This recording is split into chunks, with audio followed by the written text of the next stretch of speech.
সোহং ও দাস ভাব, জ্ঞান ও ভক্তি। শ্রী রামকৃষ্ণ, এ ভাব বেশ ভাব। তুমি প্রভু, আমি দাস।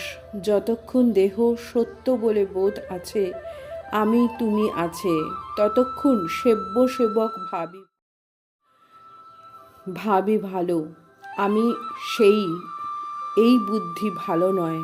আর কি জানো, এক পাশ থেকে ঘরকে দেখছি, এও যা, আর ঘরের মধ্যে থেকে ঘরকে দেখছি, সেও তাই। ভাতুড়ি ডাক্তারের প্রতি। এসব কথা যা বললুম বেদান্তে আছে, শাস্ত্র দেখো তবে তো।